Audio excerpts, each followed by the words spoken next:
e vocês vão chamar a polícia e ela vai me levar, vou ficar preso, ou vou ter que fugir. Não tenho mais liberdade para ficar em qualquer lugar sossegado. Entenderam aí que sem liberdade, sem lei não há liberdade, verdadeira liberdade, e não há verdadeira felicidade, porque como podemos ser felizes dessa forma?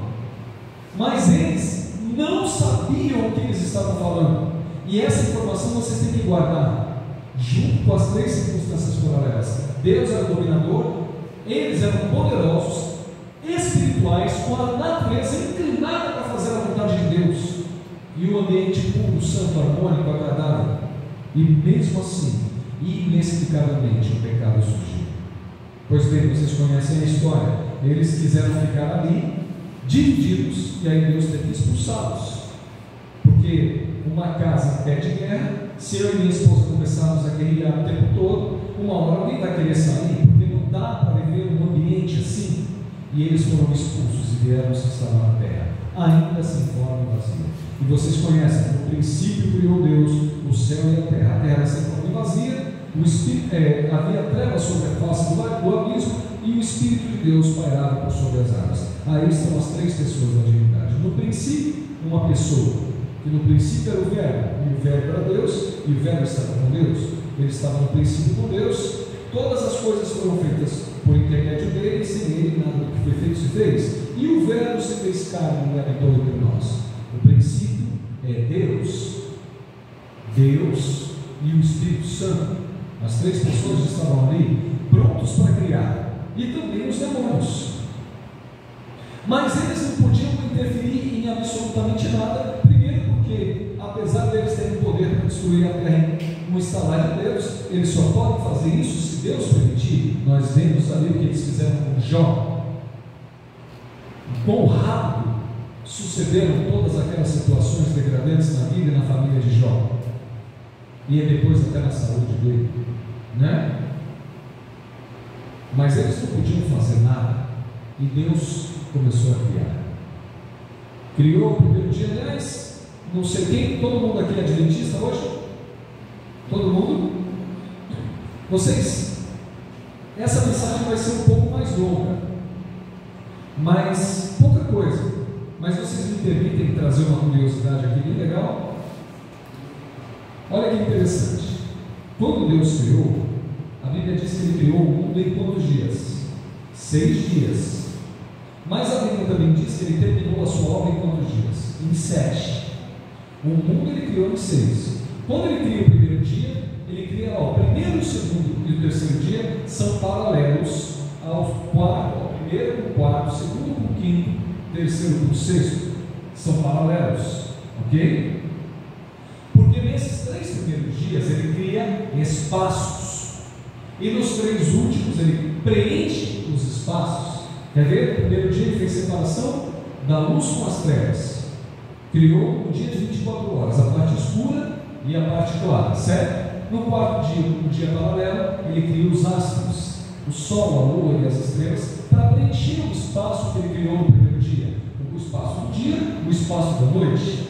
No segundo dia, Ele fez separação das águas, né? Porque a água era densa, extremamente densa, salgada, por isso que ninguém consegue mergulhar no Mar Morto, por exemplo. Por isso que quando você olha para montanhas e algumas rochas, parece que estão ali prestes a cair e não caem. Os evolucionistas dizem que a erosão da chuva, do vento, quer dizer que a erosão é capaz de subir a rocha, mas não consegue derrubá-la. Muito estranho, mas não foi assim. A densidade das águas que vieram de baixo da terra, as águas que foram separadas lá no princípio, elas eram tão densas, tão salgadas, e ainda misturadas com lama, que as rochas gigantescas que saíam do interior da terra, quando subiam lá nas alturas e caíam em cima de alguém ou de algum animal, ou da água mesmo, elas flutuavam, por mais que pesassem dezenas de toneladas. E aí, quando a água foi baixando, elas foram se acomodando, e algumas estão lá no alto da montanha até hoje, desde o tempo do dilúvio. Aliás, aqui na praia de Preal tem ainda o resquício da água do dilúvio. Essa daí é a água do dilúvio, porque o planeta se chama Terra, porque antes era mais terra do que água. quando veio o dilúvio, passou a ser mais água do que terra, mas o nome do planeta não mudou. Então, toda vez que você toma um banho de praia, você está tomando banho do que sobrou das águas do dilúvio. Não é interessante isso? E os cientistas dizem que existe um volume 3 vezes maior embaixo da terra do que o oceano. A água que cobriu toda a terra. Descobertas recentes, 2009, 2014, só que Moisés escreveu lá em Gênesis capítulo 7 e 11 que romperam-se as comportas do abismo. Como é que ele sabia que essa água estava lá embaixo e cobriu toda a terra? A Bíblia é a ciência. Deus é a ciência. Pois bem, aí ele fez separação das águas e criou o firmamento, o nosso céu, a nossa atmosfera. E aí, no quinto dia, o dia paralelo, os animais marinhos e as aves. No terceiro dia, ele criou a terra seca, essa que você pisa todos os dias. E no sexto dia, os animais terrestres, você e eu, ou pelo menos os nossos primeiros pais. Ele cria espaço, preenche espaço. Legal entender isso, né? E no sétimo dia, ele criou o quê? Também criou um espaço a mais de 24 horas. O sétimo dia, que não tem paralelo, esse dia é especial, é singular. E agora eu faço uma pergunta para vocês, meus irmãos adventistas do sétimo dia.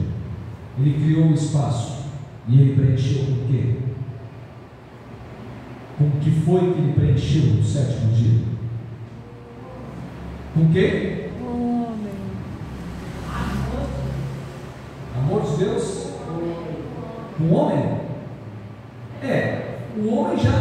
O homem já tinha preenchido o espaço dele, foi criado no sexto dia. Mas eu vou dizer, mas foi boa a tentativa. Ele preencheu com ele mesmo. Você entendeu porque esse dia é santo e você precisa santificá-lo? Gente, é maravilhoso. Aliás, eu só estou vivo aqui pregando para vocês porque existe o sétimo dia. Eu era tão ansioso, tão estressado que eu tive um início de problema no coração por causa do trabalho. E eu só não morri porque eu não podia ficar extremamente ansioso, doente e estressado no sétimo dia porque era pecado. E uma vez na semana Deus salvava a minha vida. Até que eu entendi que Ele é o meu mantenedor. Não era eu que sustentava a minha casa, a minha família, e era Ele. E aí me libertei de um peso gigantesco que carregava todos os dias. Amém? Vocês entenderam isso? Pois bem, Ele criou o ser humano.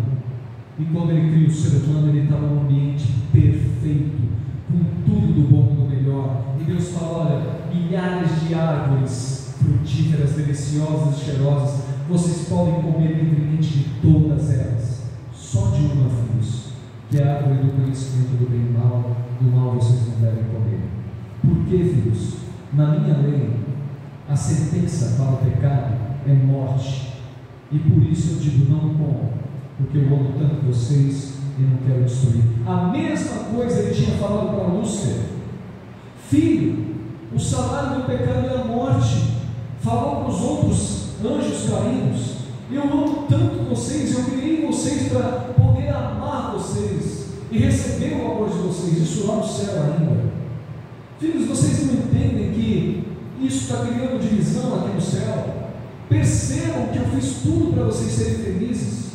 Por que vocês estão com essa ideia de que não precisa de leis? Se não precisasse, eu seria o primeiro a tirá-las. Mas aí Lúcifer, depois de muitas tentativas de Deus, ele falou: não, sabe de uma coisa? Apaixonado pela narrativa, o mundo está igual hoje. Ele falou: olha, se não for as minhas leis, que é a ausência de leis, eu prefiro morrer, porque eu não posso passar uma eternidade ao lado de alguém que eu não confio mais, e debaixo de leis que eu não acredito. Então eu prefiro morrer, porque a eternidade para mim é um fardo, vivendo sob essas leis, que na minha cabeça eu entendo que nós não precisamos.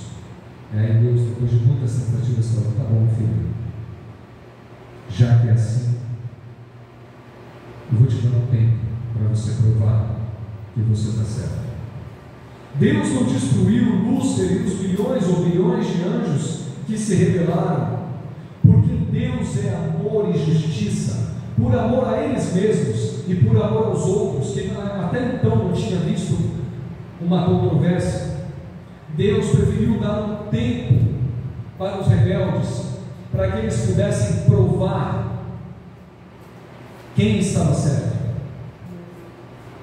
E se Deus tivesse destruído aquele povo naquele momento, os outros 2/3 ficariam ao lado de Deus, não mais por amor genuíno, livre, mas por medo, e talvez nem quisessem ficar, porque uma eternidade com medo ninguém conseguiria, e aí toda a criação dos senhores iria por água abaixo, e ele ia perder tudo e todos que ele criou. Mas Deus, em sua sabedoria, amor e justiça, deixou que os rebeldes tivessem um tempo para que todo o universo conhecesse o caráter do mal, inclusive os próprios que criaram o mal. Deus é muito justo, e vocês vão entender isso mais ainda. Deus não quer ninguém do lado dele por interesse, não quer que venhamos à igreja porque precisamos ser abençoados, ou porque precisamos ser salvos, ou porque precisamos de uma casa, um carro, uma roupa, ou seja lá o que for, comida, dinheiro. Deus quer que nós estejamos aqui porque Ele é digno de ser amado e adorado por tudo que Ele é, por tudo que Ele fez e por tudo que Ele faz na nossa vida. Ainda que a nossa vida seja a pior da terra, nós temos algo que muitos ainda não conhecem: esperança. E é nessa esperança que nós devemos nos firmar, na gloriosa esperança, nas promessas que Deus deixou para nós, e essas promessas são vivas no coração e na mente daquele que crê, e ele passa a viver por isso, e é por isso que nossa família largou tudo para servir ao Senhor. Meus irmãos, Deus é um Deus verdadeiro. Pois bem, criou o ser humano e nos serviu uma oportunidade. Vou fazer o ser humano cair, porque quando o ser humano cair, nós vencemos, nós venceremos, nós vamos provar que Deus está errado e que nós estamos certos. Não precisamos provar mais nada, só fazendo o ser humano cair, porque quando o ser humano cair, nós vamos provar que nem o ser humano que foi criado perfeito foi capaz de guardar a lei de Deus. É impossível guardar a lei de Deus. E também nós vamos provar que Deus não é amor e não é justiça. Pelo menos